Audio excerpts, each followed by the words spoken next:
Bom, vamos lá então, gente.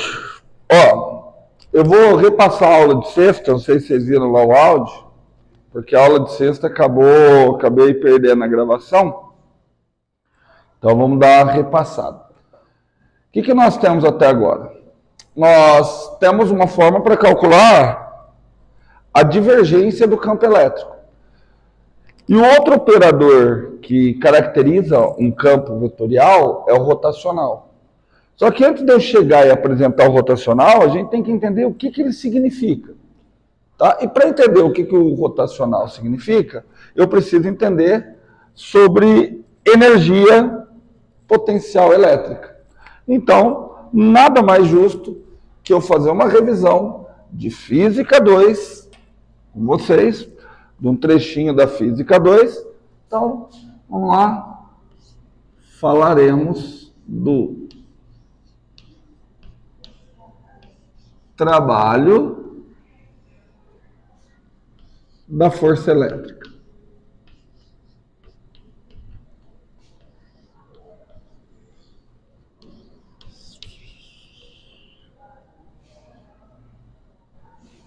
Então, esse é o objetivo da aula de hoje. Ok? Falar exclusivamente acerca do trabalho da força elétrica. Certo? Primeira coisa que eu tenho que começar a falar com vocês é o que é o trabalho de uma força e por que essa grandeza é estudada. Bem a grosso modo, inicialmente, a gente pode pensar assim, ó. Fala aí uma grande dificuldade que vocês tiveram aí nos cálculos de campo elétrico até o presente momento. Nos cálculos de campo. Todo mundo fala que a grande dificuldade é calcular as integrais. Ainda mais que as integrais são triplas, né? Triplas no sentido que são 3 integrais, porque se trata de grandezas vetoriais.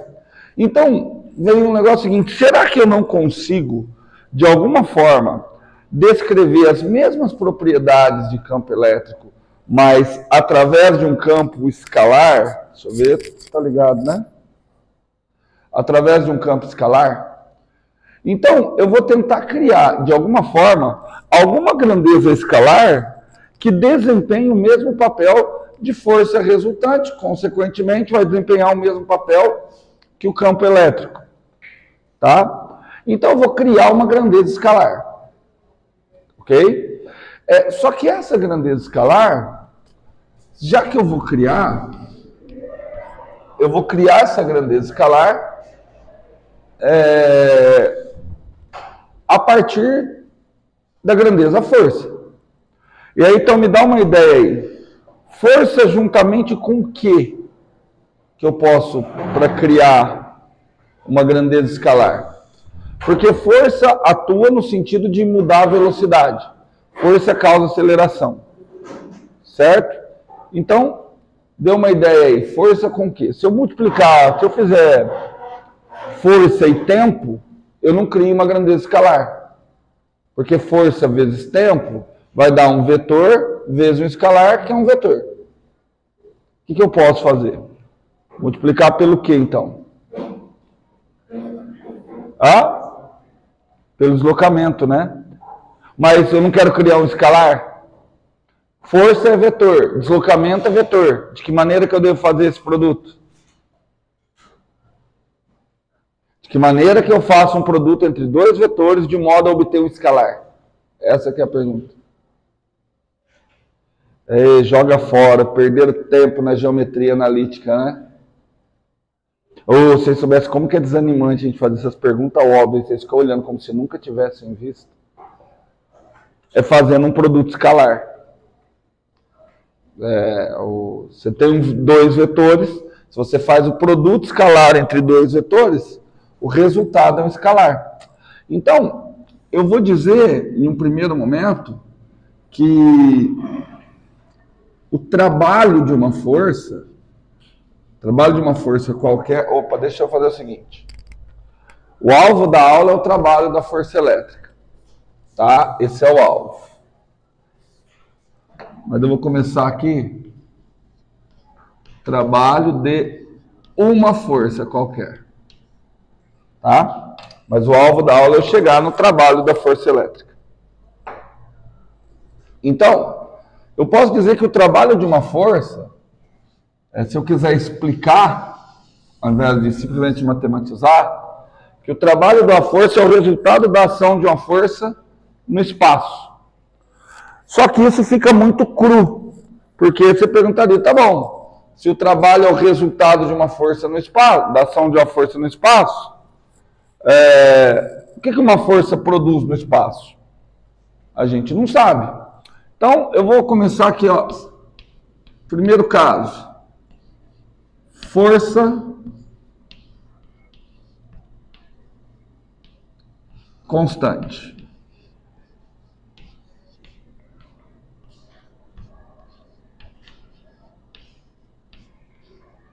Certo?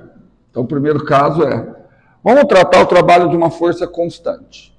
Só, uma força que não varia no espaço. Traduzindo, não posso tratar ainda a força elétrica, porque a força elétrica varia no espaço. Então, o trabalho de uma força constante, eu estou definindo da seguinte forma. O trabalho da força F vai ser um escalar, que é o produto escalar força F vezes deslocamento. Por que trabalhar com escalar é mais fácil? Porque se eu falar assim, ó, quanto que dá um deslocamento de 2 metros mais um deslocamento de 3 metros? Quanto que dá? Não. Depende. 1, 2, 3, dá um deslocamento de 1 metro.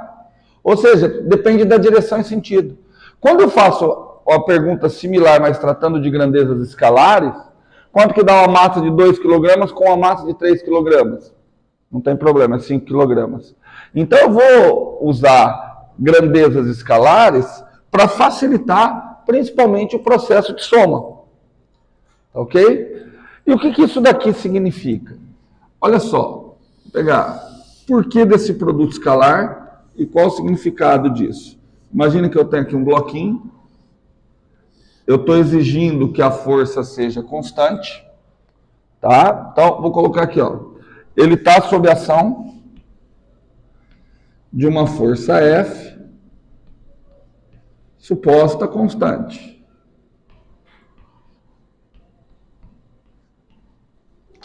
De acordo? Essa força F, ela faz um ângulo θ com o deslocamento. Deixa eu colocar aqui o vetor de deslocamento.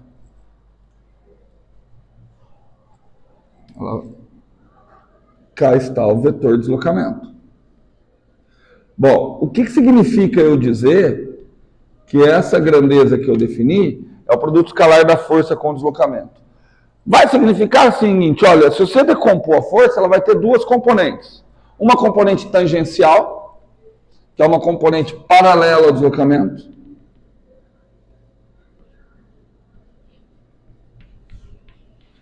E uma componente centrípeta, que é uma componente perpendicular ao deslocamento. Quando eu defino o trabalho através disso, eu estou falando o seguinte, olha, na análise do trabalho de uma força, só está interessando a componente tangencial. Porque se você lembrar, como é que calcula o produto escalar? Módulo da força, módulo do deslocamento, cosseno do ângulo.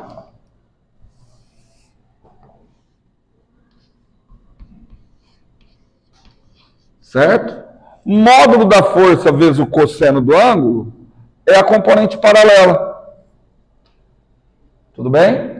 E o que componentes paralelas ao deslocamento fazem?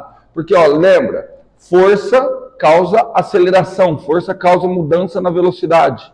As componentes paralelas ao deslocamento, elas mudam o módulo de velocidade. Tá certo? Já as componentes perpendiculares mudam a direção e o sentido. Como o trabalho está pegando apenas a componente paralela, então o trabalho vai estar relacionado à mudança no módulo da velocidade. De alguma forma, se uma força está realizando o trabalho, então está tendo mudança no módulo da velocidade. Essa que é a ideia. Tudo bem? Ok? Então tá. Então, tudo bem até aqui, gente? Então, Vou resumir. Vamos lá, Karine. Inicialmente, para que eu estou criando essa nova definição de trabalho? Em um primeiro momento é que eu quero, ao invés de ficar trabalhando, ao invés de ficar operando com vetores, eu quero passar a operar com escalares. Por conta desse exemplo simples que eu dei, porque operar com escalar é mais trivial do que eu operar com vetores. Somar escalares é mais trivial do que eu somar vetores. Uma vez que eu quero uma grandeza que descreva os efeitos de uma força, eu quero as grandezas que descrevam os mesmos efeitos de uma força. Só que escalar faz sentido eu definir essa grandeza a partir de um produto escalar. Tudo bem?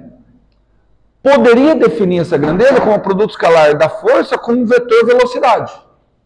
Só que como no vetor velocidade vai envolver tempo, eu não quero colocar isso. Então, defina essa grandeza como produto escalar força vezes deslocamento, no caso da força ser constante. Uma consequência é que, por melhor que seja essa grandeza, ela vai me indicar apenas variação no módulo da velocidade. Não é uma grandeza que vai ser capaz de me indicar variação na direção e no sentido do vetor velocidade. Foi? Como que funciona a física? A física funciona assim, ó. Você faz uma definição, que é o que eu acabei de definir, tá? Trabalho de uma força constante. Presta atenção. Acabei de definir trabalho de uma força constante. E aí a gente começa a ver as consequências dessa definição. E é nas consequências dessa definição que estão os principais pontos de eu estar retomando Física 2 antes de dar continuidade. Se eu fosse seguir um cronograma corretinho, era para eu estar falando de rotação. Não, se fosse para seguir o cronograma certinho, era para sexta-feira eu ter falado do rotacional, ter ignorado o fato que não tem gravação e hoje já está falando de potencial elétrico. Tudo bem? Mas não vamos seguir. Então, olha só. Vamos imaginar a seguinte situação. Eu sei calcular o trabalho de uma força constante. Se eu fizer a pergunta para vocês, vamos ver se vocês sabem. Qual é a força mais importante que vocês estudam? Qual? Por que a força gravitacional é a mais importante que vocês estudam? Não é a força gravitacional. Primeiro que eu esperava que a resposta fosse a força elétrica, né? Porque vocês estão no curso de engenharia elétrica. Vocês não estão no curso de engenharia gravitacional. Certo? A força mais importante que vocês estudam, meu povo, é a força resultante. Porque o que é a força resultante? É o resultado da ação de todas as forças. Então faz todo sentido que o primeiro... olha o título. O título não é trabalho. O título é o quê? Trabalho de uma força. Certo? Se a força for constante, o trabalho é o produto escalar força vezes deslocamento. Tudo bem? Tudo bem? Então, qual deveria ser a primeira força que eu vou calcular o trabalho? É que quando eu falo a força, já está errado, né? Porque a força resultante não é necessariamente uma força. A força resultante é o resultado da ação de todas as forças. Tudo bem? Ô, Laura, antes de eu mostrar, eu vou utilizar um jogo de palavras para mostrar onde que eu quero chegar. Tudo bem? Tudo bem? Tudo bem, Caleb? Vou fazer o seguinte, ó. Imagine que eu chego aqui com um novo conceito para vocês. Fala assim, ó. Hoje vocês vão aprender o que é chunks. Tudo bem? Hoje vocês vão aprender o que é chunks. Aí eu coloco aqui, ó. Chunks. Chunks. T de chunks. Olha só. Chunks é esbrief final menos esbrief inicial. Tudo bem? Certo? E aí se eu perguntasse agora o que é Chongs, eu quero que você fale o que é Chongs, mas sem me falar a equação. Olhar para a equação e me falar o que é Chongs. Eu falei que Chongs é esbrief final menos esbrief inicial. O que é Chongs? Variação do quê? Do esbrief. Então eu posso dizer que Chongs é a produção de esbrief. Quando Chongs for positivo, o que está acontecendo? Está produzindo esbrief. Quando Chongs for negativo, o que está acontecendo? Diminuindo esbrief. Tudo bem? Tudo bem? Então vou trocar agora. Chongs não é mais esbrief final menos esbrief inicial. Chongs é uma grandeza que eu calculo assim, ó. A final, B final, menos A inicial, B inicial. E agora, o que é Chongs? É a variação de alguma grandeza que eu ainda não dei nome. Mas como é que se calcula essa grandeza que eu ainda não dei nome? A vezes B. Todo mundo de acordo? Então, Chongs, com isso aqui, ele é apenas a variação de uma quantidade matemática. Show de bola? Tudo bem? É apenas a variação da quantidade matemática. Posso depois tentar dar uma interpretação para o significado dessa quantidade matemática, sem problema nenhum. Mas, por enquanto, ele é só uma quantidade matemática. Perfeito. Então, vamos ver se vocês conseguem fazer o link, que eu reconheço que não é... Eu achava que era simples, mas a minha experiência me diz que não é tão simples.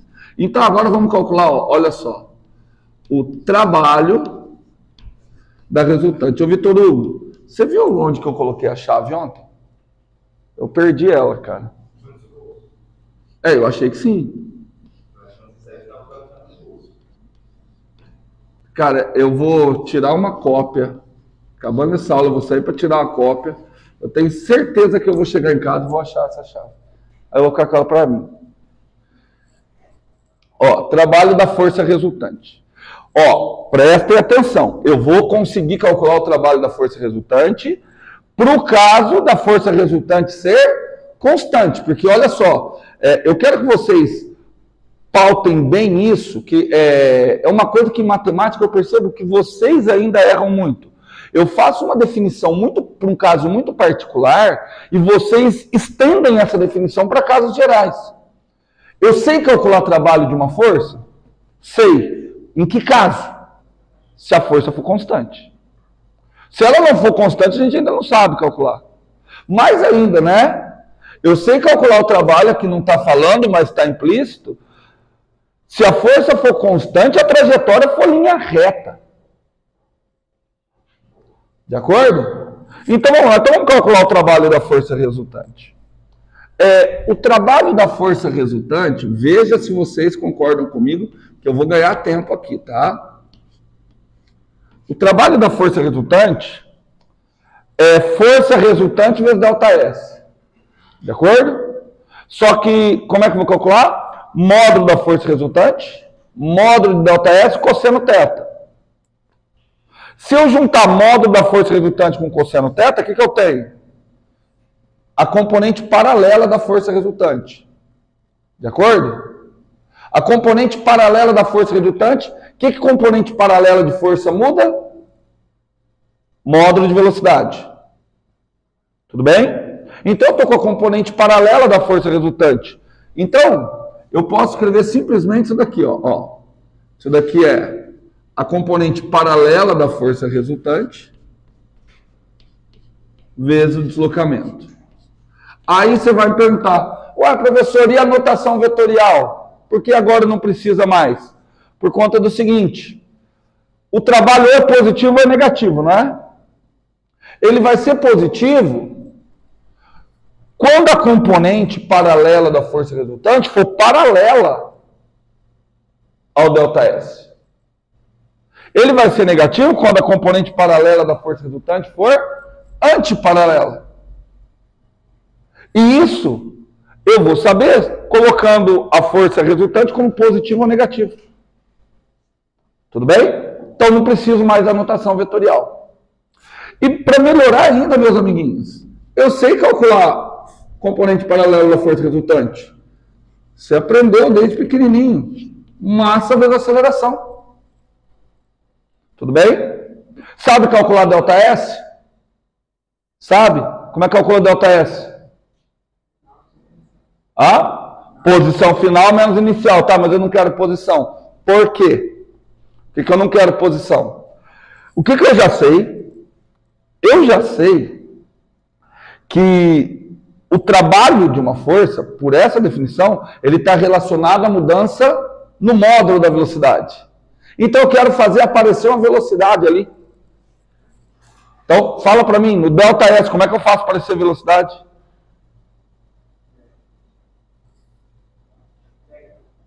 Não, que integra. Não, que deriva. Não dá para derivar, é ΔS. Gente, mais simples, o primeiro colegial, pelo amor de Deus, ΔS. Meu santo Deus. Desespero. Velocidade média vezes tempo. Velocidade média não é ΔS por ΔT? Às vezes a gente faz umas perguntas fáceis, eu acho que é porque vocês estão no curso de eletromag, a cabeça já trava, não é possível. Tudo bem? Tudo bem? Só que tem um detalhe, né? Eu defini trabalho através da grandeza, deslocamento. Ou seja, não gostaria que tivesse a grandeza, tempo. Como que eu faço? A aceleração é constante, não é? Se a aceleração é constante, ela é igual à aceleração média. Como é que se calcula a aceleração média? Oh, gente do céu, que desespero. Depois vocês falam que eletromag que é difícil. Aceleração média é ΔV por ΔT. O que acontece com os dois ΔTs? Os dois ΔTs cancelam. Tudo bem? Tudo bem, tudo bem? Acarreta que o trabalho da força resultante vai ficar igual M, quem sobrou? ΔV. O que é ΔV? Velocidade final menos a velocidade inicial. Ótimo. Menos velocidade inicial. Agora, um que eu aceito, vocês não lembrarem. A minha hipótese é que a força é constante. E que a força resultante é constante. Se a força resultante é constante, a aceleração também é constante. Nos casos em que a aceleração é constante, a velocidade média, ela é a média aritmética simples entre a velocidade inicial e a velocidade final. Então, o que vai acontecer? Isso daqui vai ficar V final mais V inicial dividido por 2. Só porque eu estou tratando o caso constante. Então, vou pôr esse dividido por 2 aqui. Isso daqui vocês já sabem o que é, né? Diferença de 2 quadrados. Então, aquilo ali é V final ao quadrado menos V inicial ao quadrado. Tudo bem? Então, olha o que a gente chega. A gente chega nisso, ó. Que o trabalho da força resultante é igual M V final ao quadrado sobre 2. Olha, trabalho é uma coisa final. Trabalho da força resultante é uma coisa final. Menos M V inicial ao quadrado sobre 2. Olha, o que eu cheguei? Que o trabalho da força resultante é uma quantidade final menos uma quantidade matemática inicial. Então eu posso dizer que o trabalho da força resultante, lembra do Chomsky? Ele produz essa quantidade matemática, a qual nós vamos dar um nome. Acho que vocês já sabem qual é o nome que eu vou dar para isso aqui. Qual que é o nome que eu vou dar para isso aqui? Energia cinética. Mas o que é energia cinética? É aquilo que é produzido pelo trabalho da força resultante. O que o trabalho da força resultante produz? Energia cinética. Você vê que você não consegue uma definição precisa para o que é energia? Energia é simplesmente o resultado do trabalho de uma força. Ok? Variação de K. Tá? K é mv ao quadrado sobre 2. Então, o trabalho da força resultante, ele vai atuar sempre para produzir essa quantidade matemática. Eu não vou mais falar que é essa quantidade matemática. Eu vou falar em energia cinética. Tudo bem? Olha, se o trabalho da força resultante produz energia cinética, qual o significado disso? O significado é que qualquer força na natureza, quando atuar no espaço, ela está tentando produzir energia cinética. Eu falo tentando porque o trabalho que efetivamente vai produzir energia cinética é o trabalho da força resultante. Só que se uma força estiver sozinha na natureza, ela é a resultante. Então toda força atua no sentido de tentar transferir para esse sistema, de tentar produzir nesse sistema ou retirar desse sistema essa quantidade matemática chamada energia cinética. Foi? Foi? Agora sim, Matheus, agora eu vou fazer aquela pergunta, para você dar aquela mesma resposta. Estamos falando do trabalho de uma força constante, Matheus. Já avaliei o trabalho da força resultante. Me fala uma força constante que você acha que é importantíssima. Você já falou ela hoje, Matheus. A força gravitacional em si, ela não é constante. Mas próxima à superfície da Terra, a gente trata ela como constante. E a gente até muda o nome dela. A gente não chama de força gravitacional, a gente chama de força peso. Então já calculei o trabalho da força resultante. Vamos ver o que é o trabalho da força peso? E aí a gente vai para o trabalho de forças variáveis, que é o nosso alvo. Trabalho da força peso. Ó, eu vou no material eu vou escrever o trabalho da força peso durante a subida e durante a descida. Aqui em aula eu vou fazer um só, tá bom? Qual que vocês querem, na subida ou na descida? Na descida. Na descida é melhor, né? Por quê? O que você acha que a força peso faz durante uma descida? Ela está transferindo energia cinética ou retirando energia cinética do corpo? Ah? Está transferindo, porque durante a descida o que acontece com a velocidade? Aumenta. Tudo bem? Porém, para não ficar tão trivial, vamos colocar uma descida ao longo de um plano inclinado. Ó, imagina que ele esteja inicialmente aqui e venha parar aqui. Ó, vou até colocar aqui um sistema de referência que eu vou chamar de eixo Y. Aqui seria a altura inicial,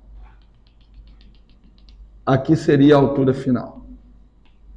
Tudo bem? Porque vocês escolheram que seja durante a descida. Vamos lá. Como eu quero calcular o trabalho da força-peso, não me interessa que ali está atuando a normal, não me interessa nada. Me interessa que ali está atuando quem? Exclusivamente a força-peso. Então, eu vou desenhar a força-peso.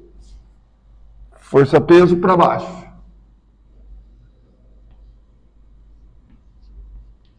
Certo? Bom, mas trabalha produto escalar força pelo deslocamento.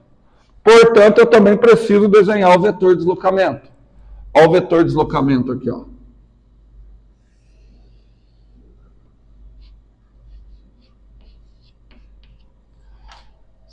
Todo mundo de acordo? Todo mundo de acordo? Então, eu vou calcular o trabalho da força-peso como produto escalar, força-peso vezes deslocamento. Vamos lá.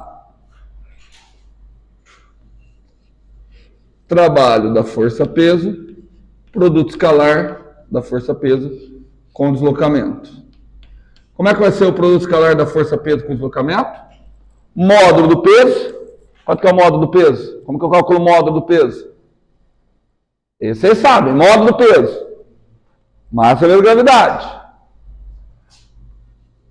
Módulo do peso. O que mais? Módulo do deslocamento, cosseno θ. Mas quem é o ângulo θ? O ângulo θ é o ângulo entre o vetor força-peso e o deslocamento, aquele ângulo azul ali, não é? Veja se vocês concordam que eu vou indo um pouquinho rápido. Δs cosseno θ vai dar isso aqui, ó. Porque a projeção de θ aqui. Então, Δs cosseno θ é simplesmente H inicial menos H final. De acordo? Todo mundo de acordo? Então o que ficou aqui o trabalho do peso? Não ficou com a cara que a gente queria. O trabalho do peso ficou uma quantidade matemática inicial, tudo bem? Menos uma quantidade matemática final. Então o trabalho do peso não ficou a variação de alguma coisa. Porque a variação é final menos inicial, né? E ali ficou inicial menos final. Então eu vou dizer que o trabalho do peso é menos a variação de uma quantidade matemática. O trabalho do peso não é a variação de uma quantidade matemática. O trabalho do peso é menos a variação de uma quantidade matemática.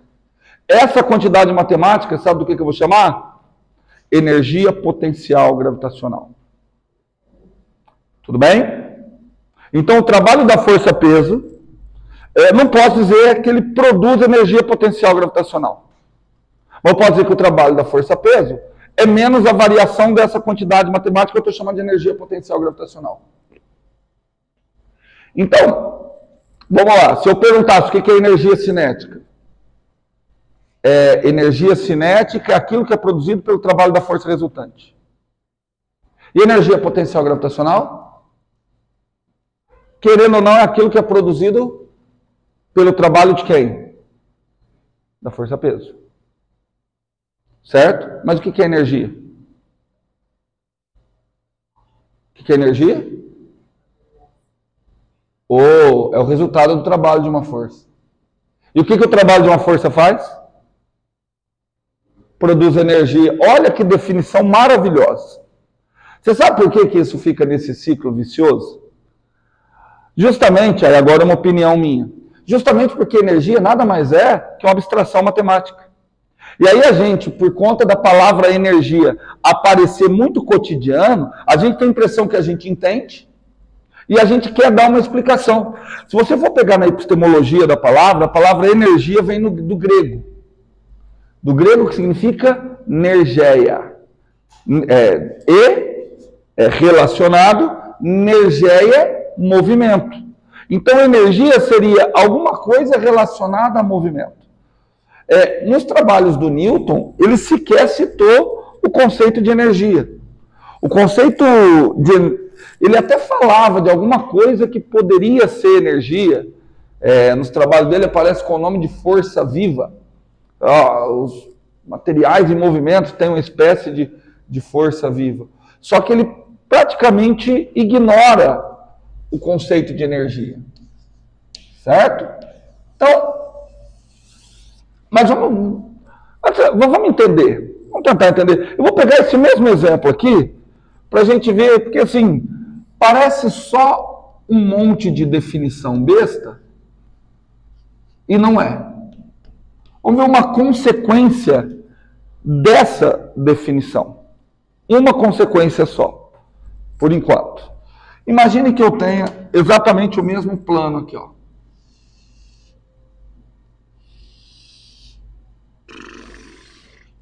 E aí eu tenho aqui uma bolinha que vai descer esse plano. Ela vai descer aquele plano. Quero avaliar com que velocidade que ela vai chegar lá embaixo. Se você for lembrar de Física 1, como é que você avalia com que velocidade que ela vai chegar lá embaixo? Primeira coisa que você tem que fazer é desenhar todas as forças, né? Não estou considerando a ação do atrito. Então, quais são todas as forças que estão atuando na bolinha? Peso para baixo. E tem peso, sempre que eu falar quais forças, força é fruto da interação entre dois corpos. Força, peso, interação entre a bolinha e a Terra. Além de estar interagindo com o planeta Terra, com quem mais que a bolinha está interagindo? Com o plano. O plano aplica uma força que se chama força de contato. Essa força de contato tem duas componentes. Uma componente tangencial, que é o atrito, e outra componente perpendicular, que é a normal. Como eu falei que não existe atrito, então aqui ele só tem a força normal. Normal por conta do nome lá da geometria analítica mesmo. De ser perpendicular. Normal significa ortogonal, perpendicular à superfície de contato. Normalmente, como é que você faria isso? Você decompõe as forças, vê a resultante, massa de aceleração. Olha como o conceito de trabalho simplifica isso. Eu não preciso decompor força. Eu venho e faço aqui, ó, Vitor. Eu digo o seguinte, ó. Quem é a força resultante ali? Quem é a força resultante? A pergunta é mais fácil do que parece. Quem é a força resultante? Vou perguntar de outra forma. Como se calcula uma força resultante? Somatório de todas as forças que atuam no sistema. Então, quem é a força resultante ali? Vetor peso mais vetor normal. Isso é a força resultante. Ou seja, achar a força resultante ali é fazer uma soma vetorial. Mas, para nossa sorte, eu criei uma grandeza escalar. E aí, a minha pergunta seria: quanto é o trabalho da força resultante? Ora, se a força resultante é a força peso mais a força normal, então o trabalho da força resultante é simplesmente o trabalho do peso mais o trabalho da normal. Mais fácil, não preciso decompor nada. Quer tornar as coisas mais fáceis ainda? Que ângulo que a normal faz com o deslocamento? 90 graus. Opa! Forças perpendiculares ao deslocamento não realizam trabalho. Então, quanto que vale o trabalho da normal nesse caso? 0. Traduzindo, olha só, nesse sistema, o trabalho da força resultante é o trabalho de quem? Da força peso. Presta atenção, não estou dizendo que a força resultante é igual à força peso. O que eu estou dizendo? Que o trabalho realizado pela força resultante é o trabalho realizado pela força peso. Para o Vitor, que está fazendo mecânica clássica, a força normal nesse sistema, ela tem uma obrigação: manter o corpo nessa trajetória inclinada. Ela tem a obrigação de manter ele vinculado a esse plano inclinado. Porque se não tivesse a normal, qual seria a trajetória? Para cá. Então, para manter ele vinculado a isso aqui, existe a força normal. Nesse caso, ela é chamada de uma força de vínculo. Ok? Então, forças de vínculo são forças que mantêm corpos presos em determinadas trajetórias. Tudo bem? Mas não é isso que eu quero aqui não, que eu só estou dando um espacinho. Vocês acham que eletromag é difícil? Eletromag fica lá no chão, perto de mecânica clássica. Mecânica clássica é muito mais difícil. E aí tem uns boboca que faz as duas no mesmo semestre. E acha que vai passar.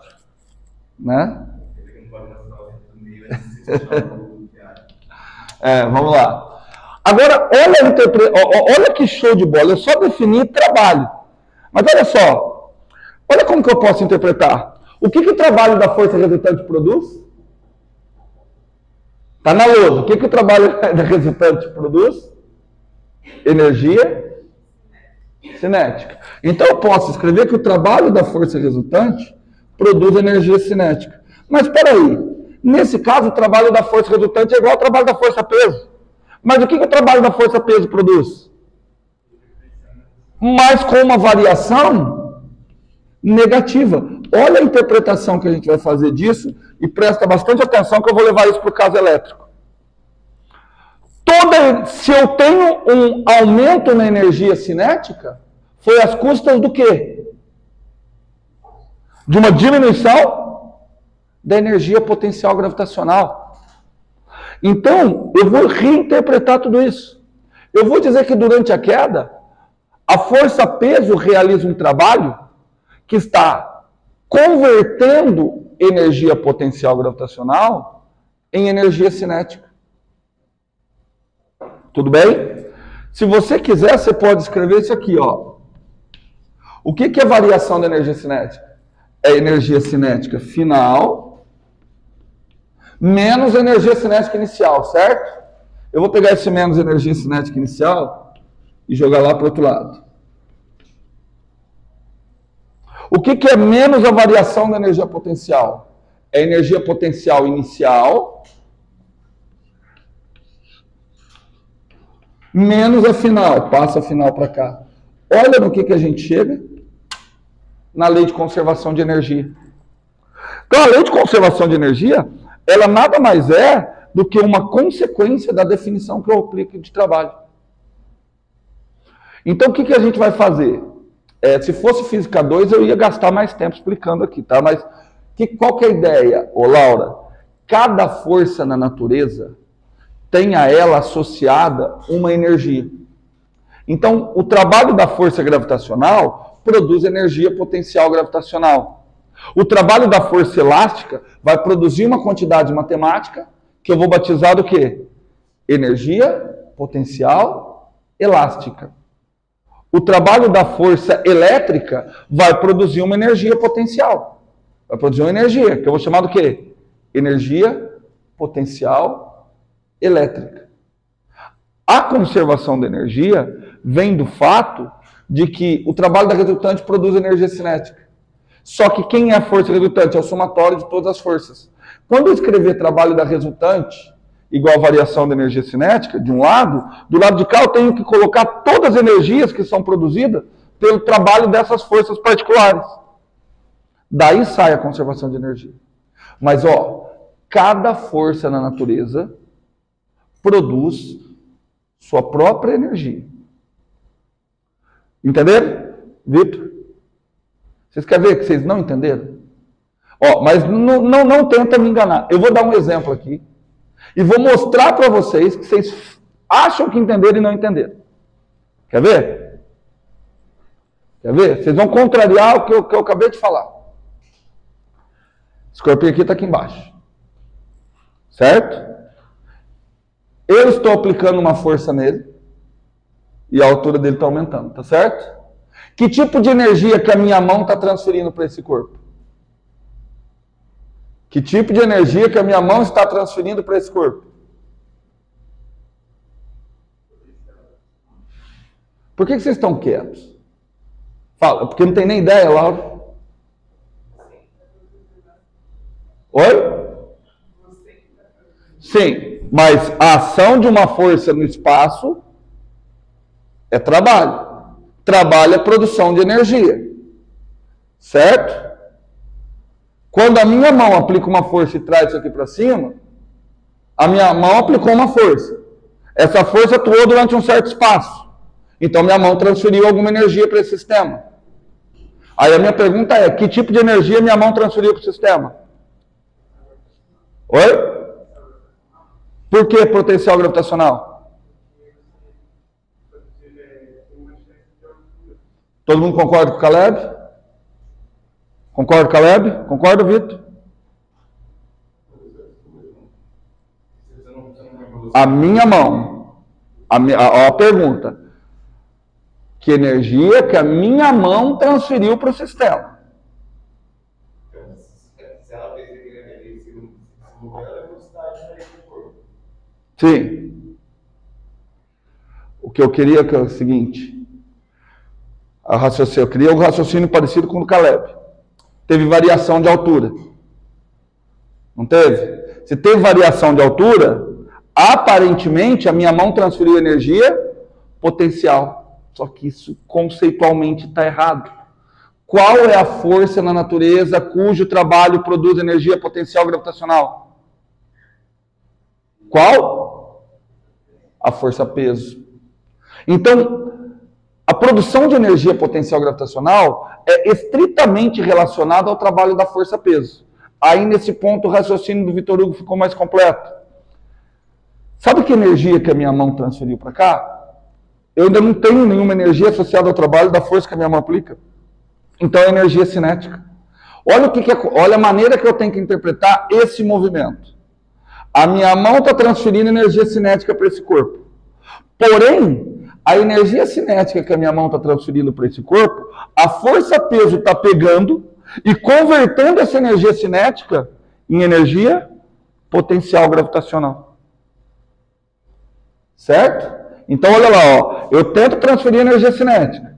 A força-peso pega essa energia cinética e converte em potencial, Energia potencial vem de potencialidade, de poder entrar em movimento. Quer dizer que agora a energia está armazenada. Como é que eu faço para liberar essa energia potencial que está armazenada? Se eu soltar. Se eu soltar, quem é que vai realizar o trabalho?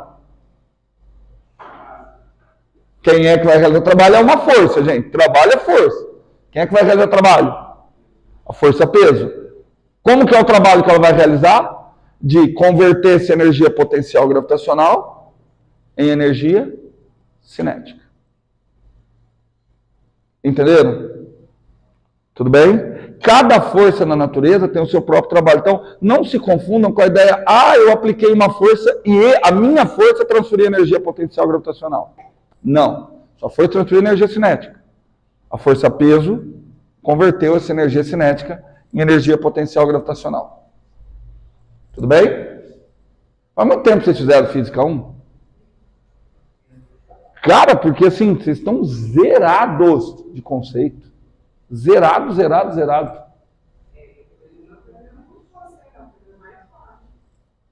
Tem isso também. Mas...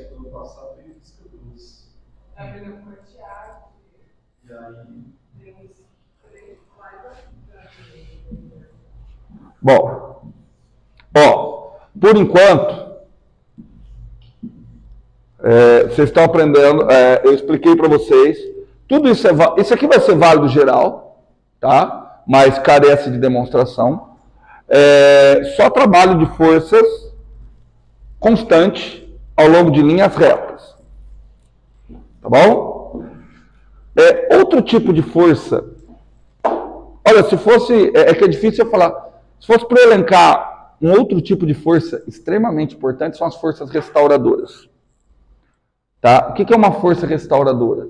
É uma força que, assim, você tem um corpo na posição de equilíbrio, você tira ele da posição de equilíbrio, essa força tende a trazer o corpo de volta para a posição de equilíbrio. Tudo bem? Essas forças restauradoras são as forças que mantêm os átomos, as moléculas ligadas, os átomos coesos de uma molécula, e tem um protótipo para essas forças, que é chamado força elástica. Força elástica não é... Quando você está estudando força elástica, gente, você acha assim mesmo, você está num curso de graduação, eu vou estudar força elástica, eu quero entender exclusivamente a ação de força numa mola. Não é essa a importância da força elástica. A importância da força elástica é que são forças que eu vou calcular para entender sistemas de equilíbrio estável. Quando você perturba um sistema... vou pegar aqui dois sistemas de equilíbrio. Olha lá. Aqui, imagina que eu coloco um pinguim aqui. Coloco outro pinguim aqui. Ali eu tenho dois sistemas em equilíbrio. Ele está parado e a resultante é zero. Tudo bem? Qual deles você acha que é o estável? O de cá. Porque se eu tirar esse daqui um pouquinho da posição de equilíbrio, quando é que ele volta? Nunca. Se eu tirar esse aqui da posição de equilíbrio e soltar, a força resultante vai tender a trazer ele de volta. Vai conseguir? Não. Porque, olha só, se eu tiro ele da posição de equilíbrio, ele, pelo trabalho da força-peso, adquire energia potencial gravitacional. Quando eu solto, a força-peso realiza um trabalho que converte energia potencial gravitacional em energia. Quando ele chega aqui na parte de equilíbrio de novo, ele tem energia cinética. Então ele passa reto e continua andando. Só que ele passa reto e continua andando, e aí o que a força-peso passa a fazer? Converter energia cinética em potencial até ele parar de novo. Ou seja, o que vai acontecer com ele? O que acontece quando eu perturbo um sistema de equilíbrio estável? Ele oscila. Tá? Então, a gente estuda, principalmente em engenharia elétrica, todas as correntes que vocês trabalham são correntes oscilantes, então elas vêm da perturbação de sistemas de equilíbrio estável. Porém, para eu entender o trabalho de uma força restauradora, a força restauradora não é constante, em geral. Então eu preciso entender agora, só que agora a gente vai passar um pouquinho mais rápido, como é que eu calculo o trabalho de uma força variável.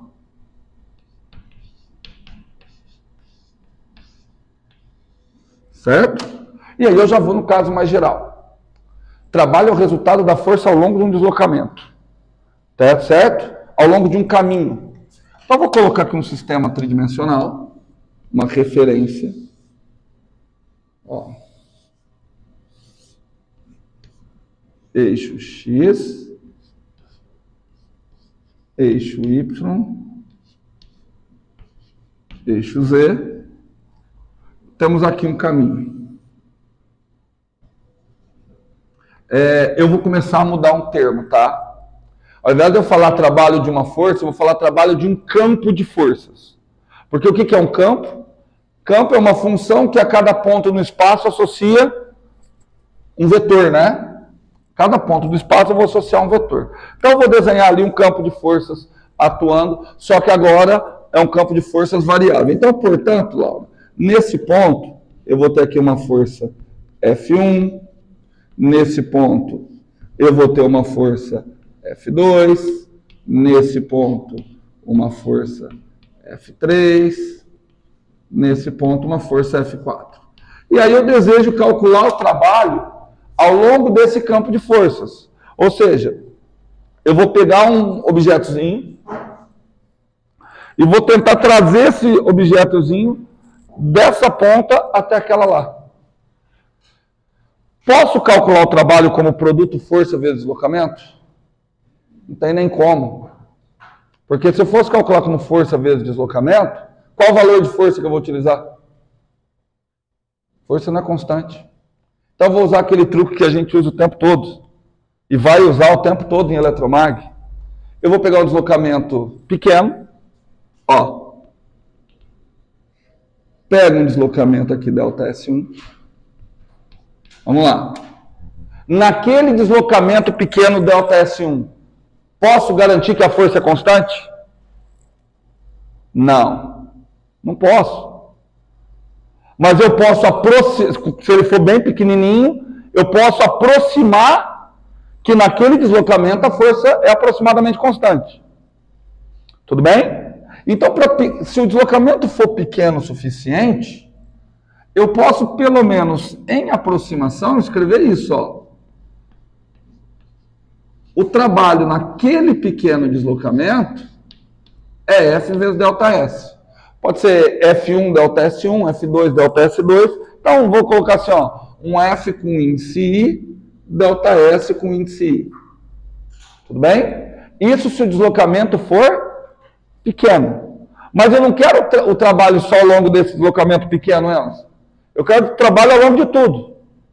Como que eu faço? Somo todos. Considerando que todos são pequenos. Então, somo todos esses pequenos trabalhos.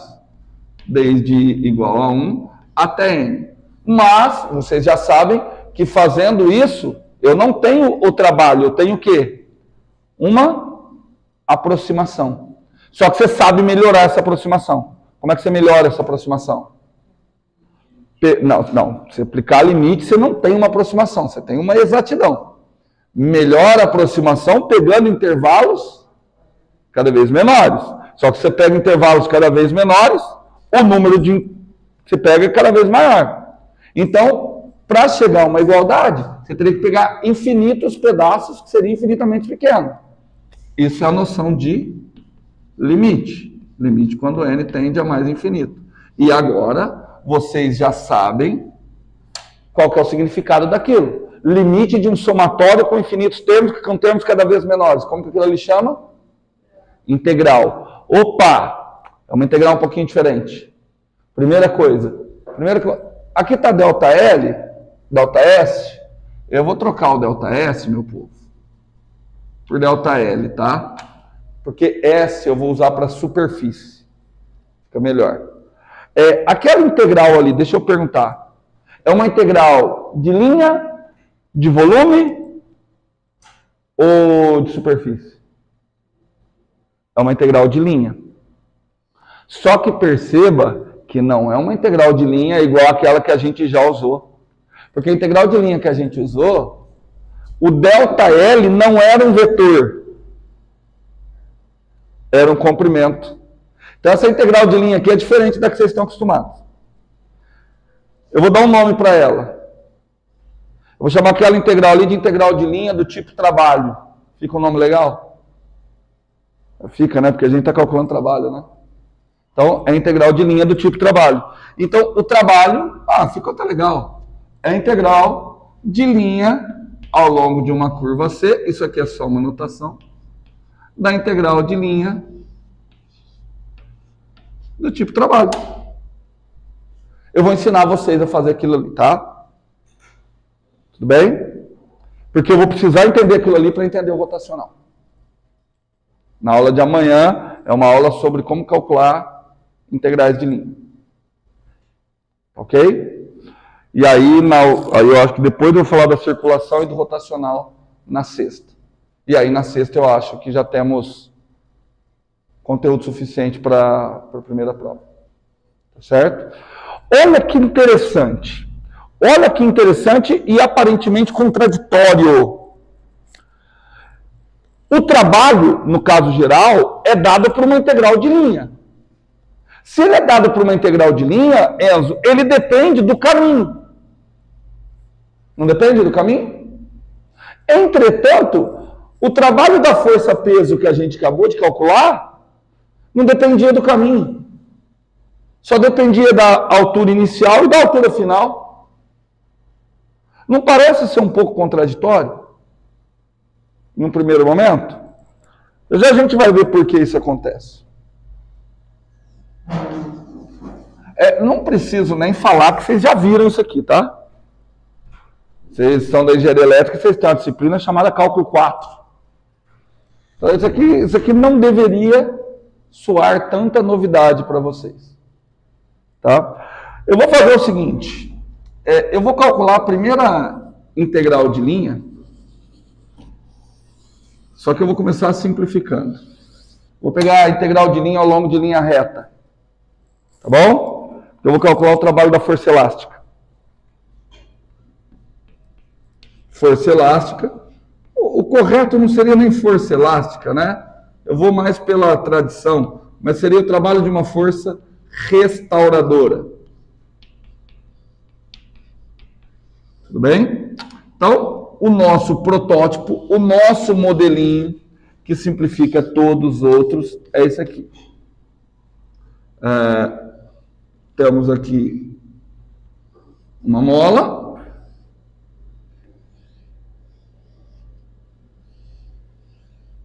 Vamos imaginar que aqui era a posição de equilíbrio. Tudo bem?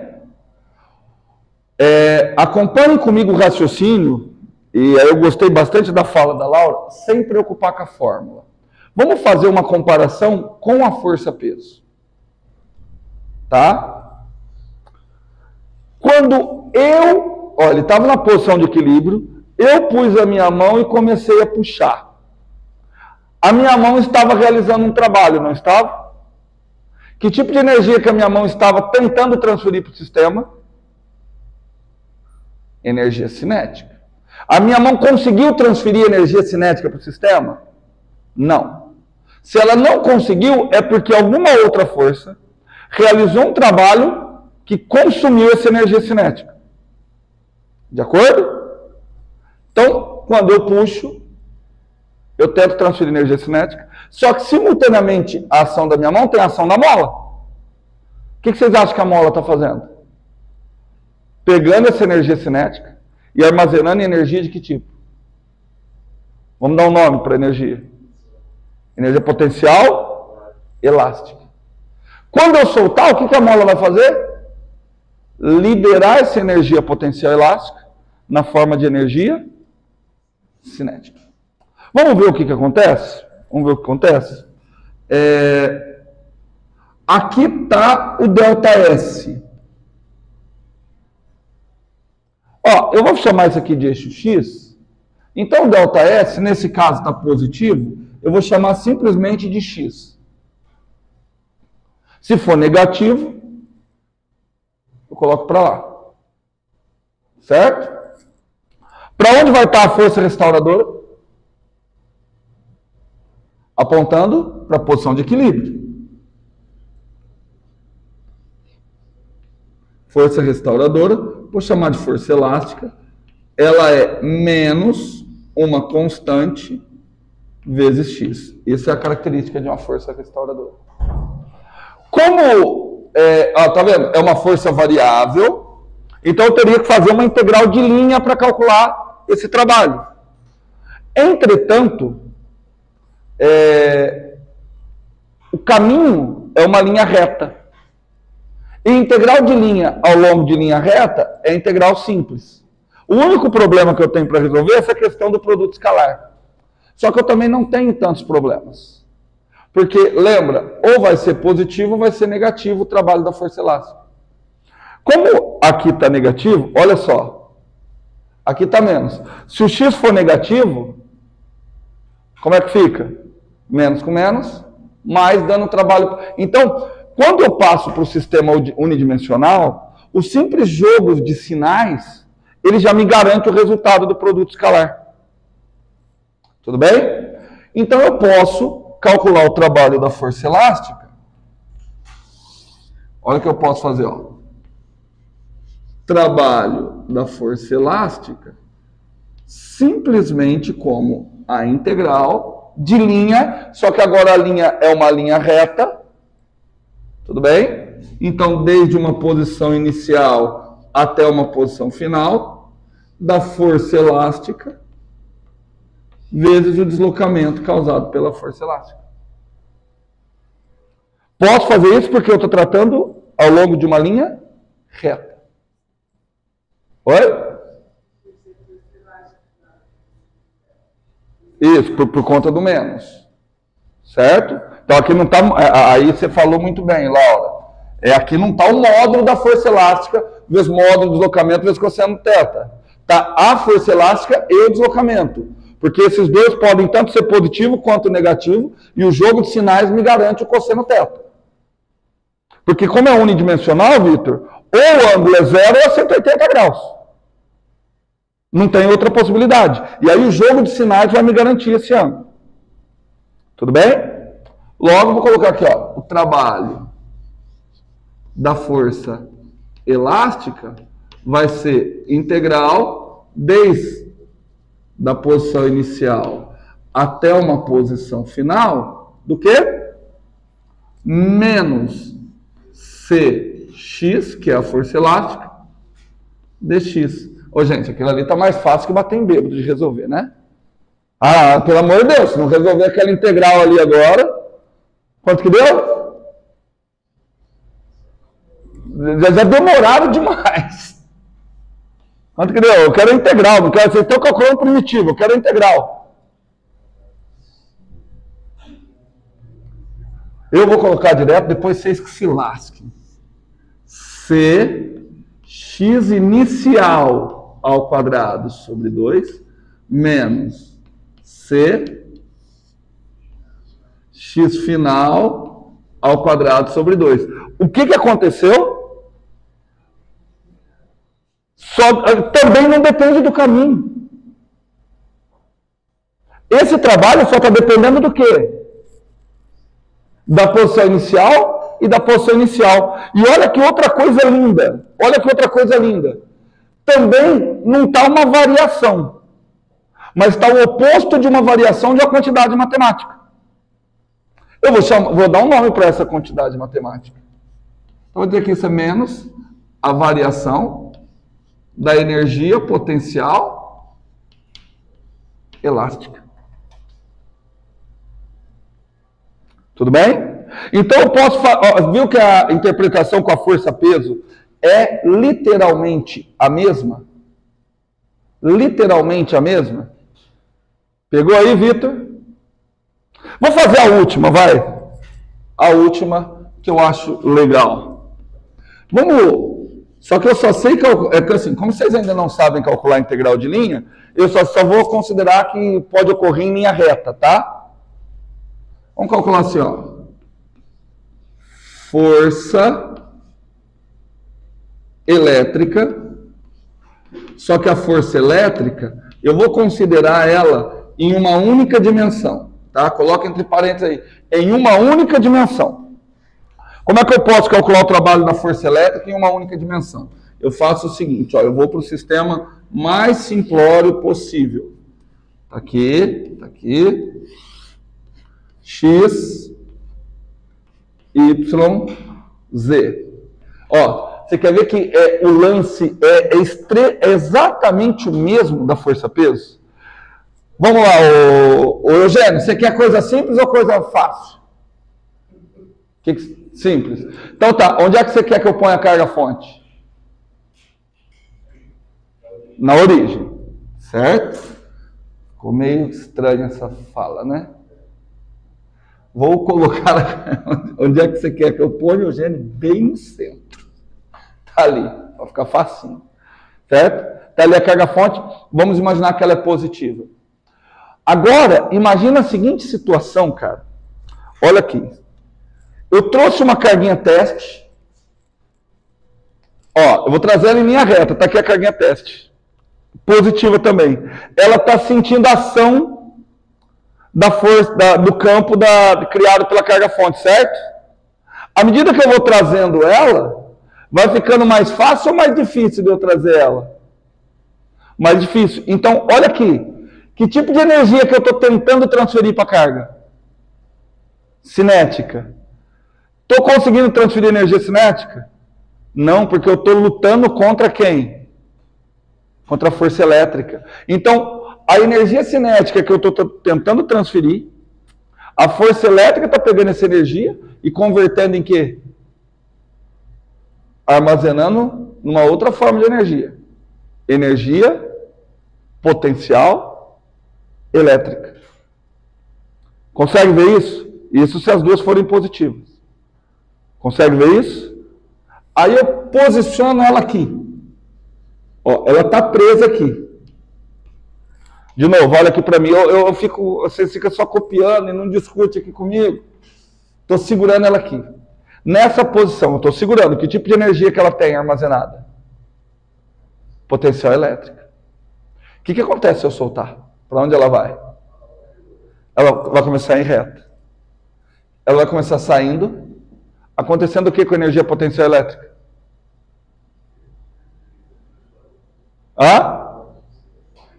Vai diminuindo a energia potencial elétrica, se convertendo em energia. Está vendo que é a mesma coisa? Em todos os casos? Tá? Eu vou colocar aqui, ó. Aqui está o vetor R. Ó, então eu vou considerar, gente, para ficar mais fácil, que tudo só pode ocorrer naquela direção. E aí eu vou calcular o trabalho da força elétrica. Tamo junto? Então vamos junto. E torcer para cair em alguma coisa ali.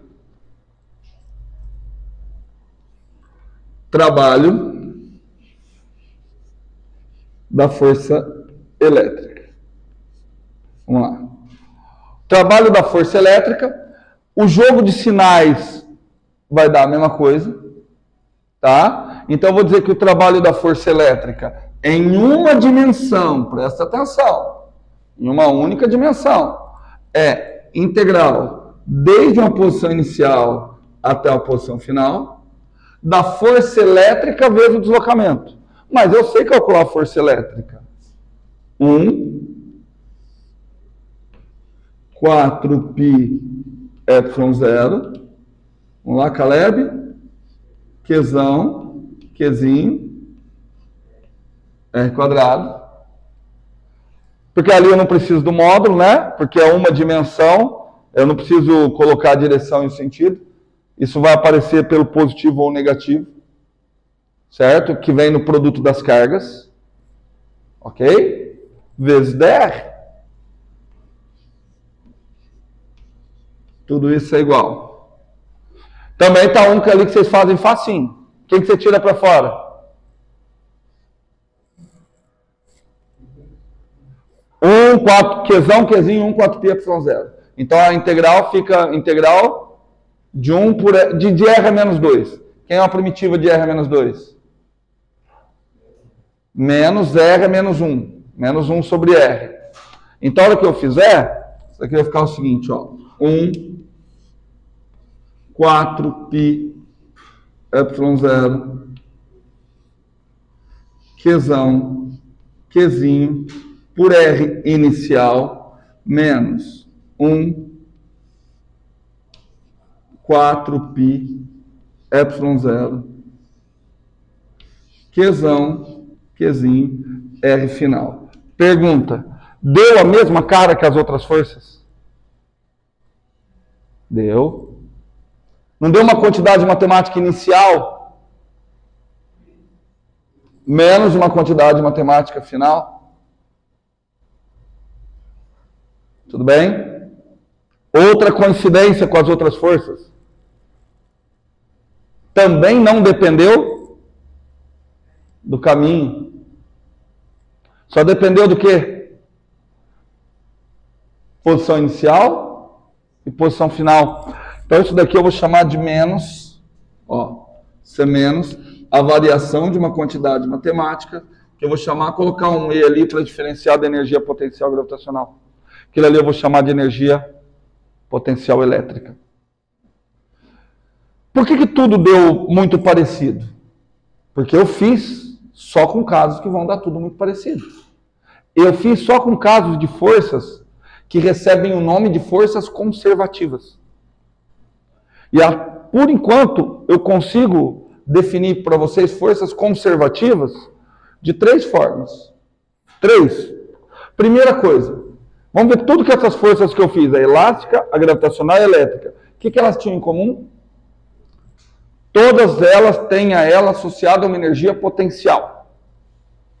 E o trabalho dessas forças é menos a variação dessa energia potencial. Essa é a primeira propriedade. Outra propriedade das forças conservativas, de todas essas que eu falei. O trabalho independe do caminho. Certo? Então tenho... Aí a questão é o seguinte, tá bom. O nome conservativo, ele tem que ter algum significado, né? Porque se o nome é conservativo, é sinal que alguma coisa se conserva. O que conserva? O que se conserva? Se a força é conservativa? Oi? Então, não é necessariamente energia. É a energia potencial mais energia cinética. Isso se chama energia mecânica. Tudo bem? Então, vou mostrar que ela se conserva, vou mostrar o que é uma força conservativa. Vocês têm aula daqui a pouco? Eu vou passar um pouquinho só, que eu preciso concluir, tá? Passar coisa de... Não dá uma horinha a mais, tá? Fica tranquilo. Vamos lá. Ó, rapidinho. Forças conservativas. Forças conservativas. Só porque senão eu volto amanhã. Amanhã eu já tenho que começar com integral de linha. Espero que vocês estejam percebendo que, na verdade, o eletromagnetismo não é difícil. Por que as pessoas, quando caem no eletromagnetismo, falam que ele é difícil pra caramba? Palpite. Um palpite. Porque faz os cálculos, faz as físicas, só preocupado em resolver exercício e passar para a prova, não aprende porcaria nenhuma, nem nos 4 cálculos, nem nas 4 físicas. 3 físicas. A única coisa que aprende é que derivada é regra do tombo e não sei o quê. Não aprende conceito. E aí, na hora de aplicar o conceito, você não vai conseguir mesmo. O eletromag em si não é difícil. Não é a coisa mais fácil do mundo. Mas difícil também não é igual Pinton, não. Ó, vou dar uma explicação boboca de força conservativa. Laura, qual que é seu sobrenome? Não, pobre. Karine, qual que é seu sobrenome? Hã? Drusian, ficou legal. Imagine que eu ache na natureza uma força conservativa, que a Karine ache. Ela vai se chamar força Drusian. O que você sabe? Você já sabe que essa força é conservativa. Então você sabe que associada a essa força existe uma energia potencial. Qual que é o nome dessa energia potencial? Energia potencial Drusian. Então, o que você sabe? Ó, uma força conservativa, se acontecer a seguinte coisa, ó, Laura. Você tem associada uma energia potencial. Não vou falar da Drusian, não. Falo da energia potencial Drusian daqui a pouco. E aqui tem energia cinética. Eu acho que nesse caso é mais fácil falar da energia potencial gravitacional. Mas vale para todas as outras. Esse corpo sai da minha mão com que tipo de energia? Quando ele sai da minha mão. Não. Quem é que realiza trabalho que produz energia potencial gravitacional? Força-peso. Certo? Então o corpo sai da minha mão com energia cinética. Durante a subida, a força-peso faz um trabalho que faz o quê? Durante a subida? Converte energia cinética em potencial gravitacional. Então, olha só, durante a subida, há um trabalho que converte energia cinética em energia potencial gravitacional. Aí ele armazena tudo isso na forma de energia potencial gravitacional. E durante a descida, o que acontece? Quem faz isso? Ainda é a força-peso. Então, olha só, a mesma força que converteu energia potencial, energia cinética em potencial, a mesma força que armazenou energia cinética na forma de energia potencial, é a força que é capaz de realizar o trabalho e devolver toda essa energia cinética a partir da energia potencial armazenada. Essas forças são as forças conservativas. Certo, Vitor? Olha, eu vou pegar uma outra. Pegar uma outra força. Vocês me digam se ela é ou não conservativa. Olha só. O apagador vai sair. Olha aqui, para de copiar. Gente, não precisa copiar não, depois tem a gravação.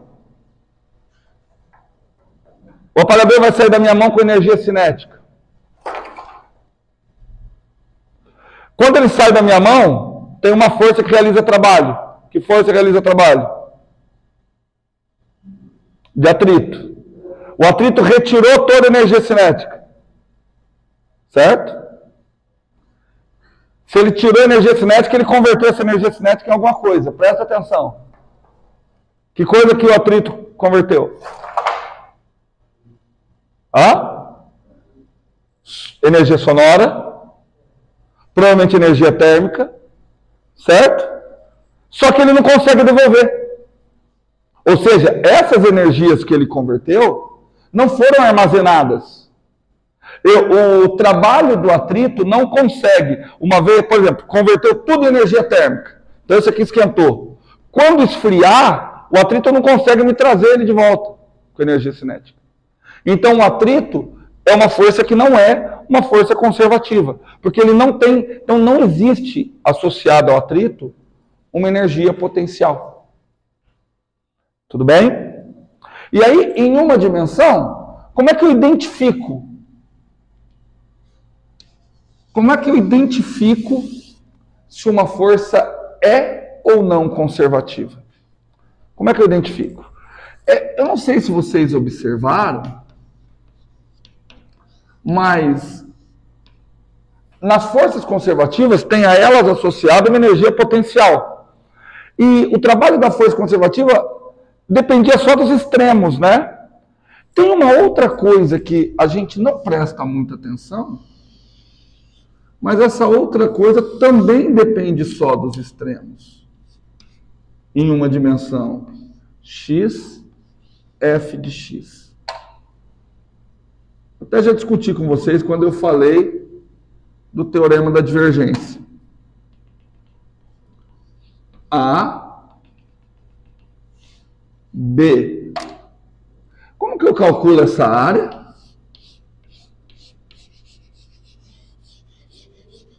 Como que eu calculo essa área? Como é que é calculada aquela área? Isso, essa área, se eu for calcular, ela é a integral desde A até B de f de x dx. Isso tudo é igual a quê? É uma primitiva da f em B menos uma primitiva da f em A. Então, assim, de novo, vamos lá do cálculo 2. Se você só olhar para a fórmula, fica boboca. Olha o que está dizendo. Cara, você quer calcular a área disso aqui tudo? Não precisa nem saber a forma da figura. Basta você saber o comportamento nos extremos. Tudo bem?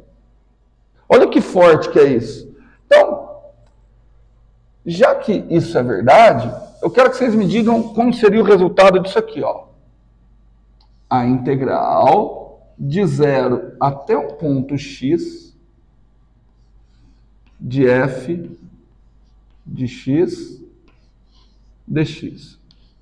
Como que eu calcularia aquilo ali? A primitiva calculada em x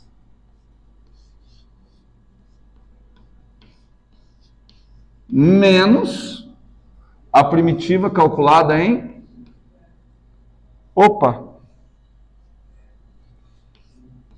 em A. Tá? Por que eu coloquei aquilo ali? Porque agora ali, daquele lado, eu não tenho um número, ali eu tenho uma função. Porque assim, ó, eu posso ir do A até aqui, ó. À medida que eu vou aumentando o x, eu vou aumentando aquela área, certo? Então, se eu tenho agora uma função, faz todo sentido eu fazer o quê? Eu derivar. Tudo bem? Então, se eu derivar esse lado, o que eu tenho que fazer do outro? Derivar. Quanto que dá a derivada disso? 0. Porque isso aqui é constante. Então, já vou até apagar. Tudo bem? Quanto é que dá a derivada da f grande? F pequeno. Então, já apago e coloco f pequeno. É por conta dessa propriedade que muitas vezes o aluno confunde e fala que a derivada é a operação inversa da integral e vice-versa. Por conta dessa propriedade. Que essa propriedade, o que ela diz? Se você está derivando uma integral, só que olha os limites dessa integral. Tudo bem? Ok? Então você só pega o argumento da integral. De acordo? Vamos voltar para o nosso caso? Vamos voltar para o nosso caso? Voltando. Temos uma força conservativa.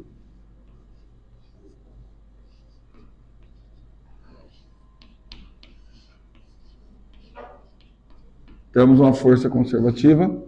E aí eu ainda vou mostrar por que ela é conservativa. Bom, se ela é conservativa, então a integral desde um ponto A até um ponto... Eu vou colocar R, tá? É unidimensional, mas vou chamar de R. Até um ponto R de F de R dr. Digam para mim, o que é aquilo ali? Estou Falando de força agora. Aquilo ali é o trabalho da força, né? Se é o trabalho da força e ela é conservativa, aquela integral é menos a variação da energia potencial. Tudo bem?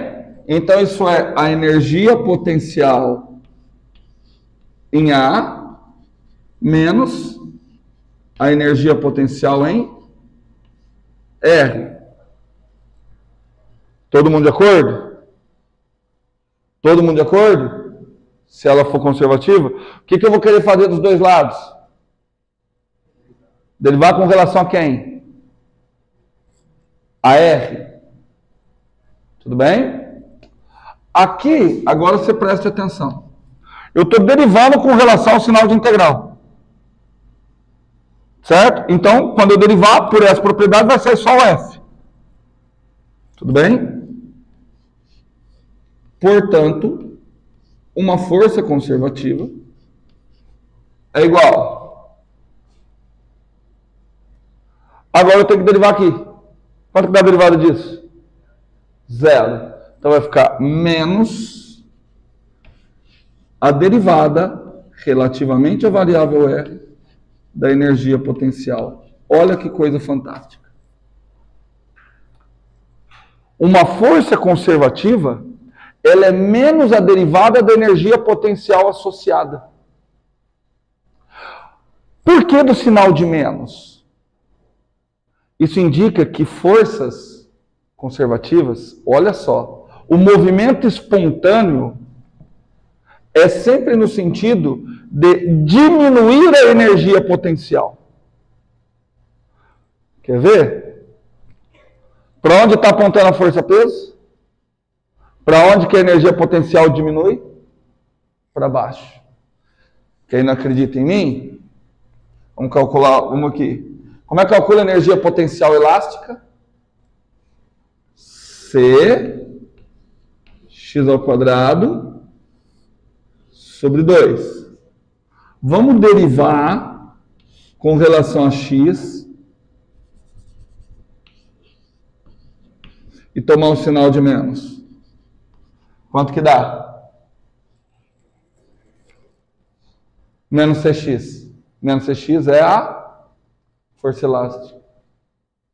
Tudo bem? Então, essa propriedade em uma dimensão. Em uma dimensão nós temos essa propriedade. E aí, assim, ó, falei que eu ia atrasar, não vou atrasar não, vou acabar a aula já. A força elétrica é conservativa? Pelo que nós vimos até agora? Sim. Então, fica de tarefa, deriva a energia potencial, você vai ver que você vai chegar na força elétrica. Se a força elétrica é conservativa, por que eu pago conta de energia elétrica?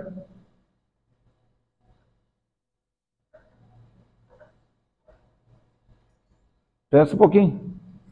Não deveria, né? Você não paga conta de energia potencial gravitacional.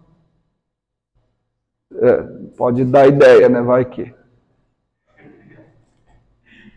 Mas a pergunta é boa. Tá, uma ótima pergunta para a prova. Ó. Pergunta teórica. Se a força elétrica é conservativa, qual o sentido em pagar conta de energia elétrica?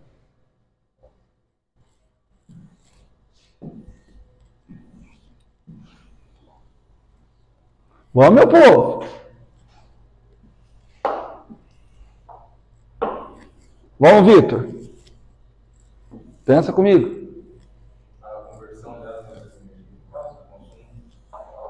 Então o nome não seria errado, né? E, então, peraí. Por enquanto, o que são forças conservativas? O trabalho independe do caminho. Elas têm a ela associada uma energia potencial. E essa força é obtida como menos a derivada da energia potencial. Perfeito. E outra, a força conservativa converte energia elétrica, ela consegue armazenar na forma de energia potencial e ela também consegue liberar. Então, aí é a minha pergunta, por quê? Mas tem como a força depender desse caminho e ela armazenar e... Não, aí ela não é conservativa. Não, mas tem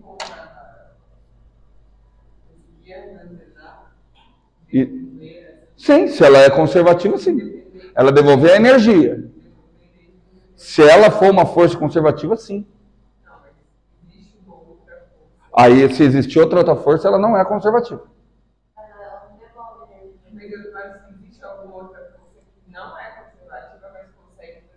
Não. É assim, por exemplo, o atrito. Existem alguns... Aí é o trabalho de engenheiros. Durante a frenagem, principalmente carro de Fórmula 1, você imagina o tanto de energia térmica que é produzida pelo trabalho do atrito.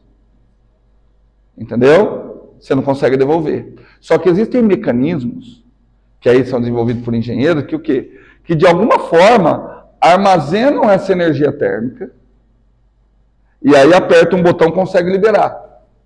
Só que aí você não pode falar que por isso o atrito é conservativo. Primeiro, porque ele não consegue armazenar toda a energia térmica e devolver. E segundo, esse armazenamento e essa devolução não é feita pela força de atrito. Ela é feita por um outro mecanismo. Entendeu?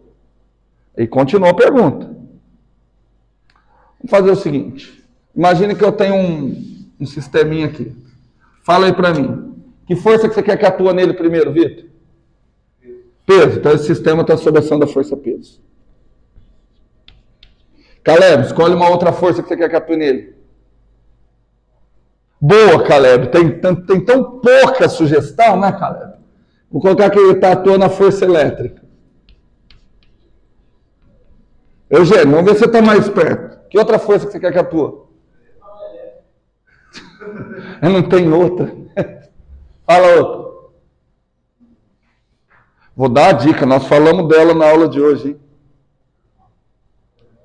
Não, normal não realiza trabalho, só quero força que realiza trabalho. Elástica.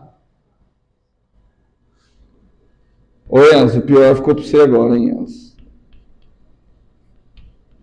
Ou seja, estou num sistema ali que só tem força conservativa. Vai, Enzo, espírito de porco. Que força que você quer que atua? Hã? Espírito de porco. Eu só coloquei forças conservativas. Tem o espírito de porco, Enzo? Não? Alguém entendeu? Põe um atrito, né? Põe um atrito. Certo, Laura? Vou pôr um atrito. Ok? Atrito. Gente, eu não vou pedir para vocês decomporem essas forças e achar resultante. Combinado? Mas eu vou pedir para vocês calcularem para mim, pelo menos me falarem como é que eu calcularia, o trabalho da força resultante. Bom, trabalho da força resultante, vê se vocês concordam comigo, seria o trabalho da força peso mais o trabalho de quem? Da força elétrica, mais trabalho da força elástica, mais o trabalho da força de atrito. Então, temos aí que o trabalho da resultante é feito pelo trabalho de 3 forças conservativas e uma força não conservativa. Vou chamar essa força de força dissipativa. Tá bom? É só para ganhar tempo. O trabalho da força resultante produz que energia? Cinética. Trabalho da força resultante, variação da energia cinética. Trabalho da força peso, menos a variação da energia potencial gravitacional. Trabalho da força elétrica, menos a variação da energia potencial elétrica. Trabalho da força elástica, menos a variação da energia elástica. E o trabalho do atrito não tem a ele associado uma energia potencial gravitacional. Por quê? Porque ele não é uma força conservativa. Logo, o trabalho do atrito depende do caminho.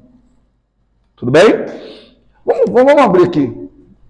Que aí, agora eu espero que vocês entendam por que a gente paga a conta de energia elétrica. Vamos lá. Como é que eu calculo? Isso aqui seria energia cinética final menos a inicial. Só que o menos a inicial, eu vou passar para o lado de lá, vai ficar mais. De acordo? Então, aqui é energia cinética inicial. Aqui ficaria energia potencial inicial menos final. Então, eu vou colocar inicial aqui e vou passar final para cá. Estão vendo que está aparecendo a conservação de energia? Aqui é a mesma coisa. Vai ter energia elétrica inicial menos a final. E aqui a energia elástica inicial menos a final.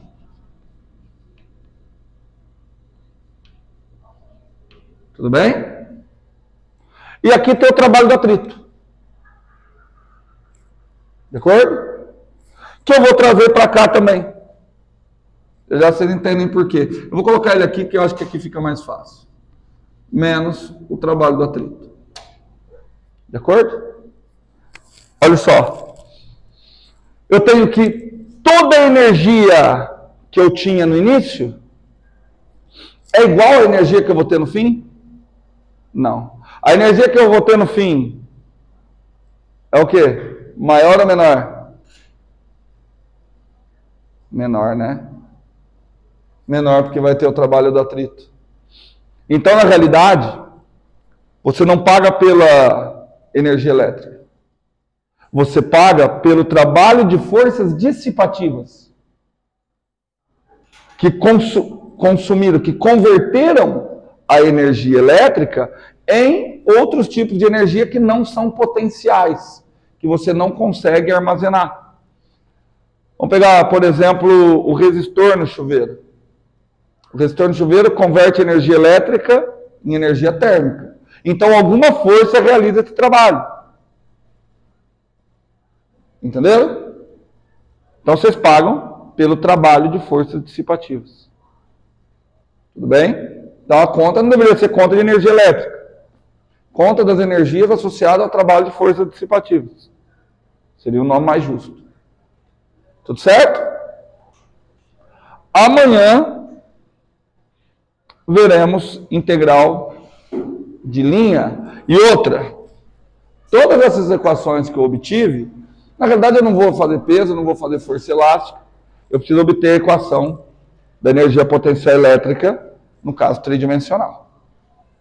Certo?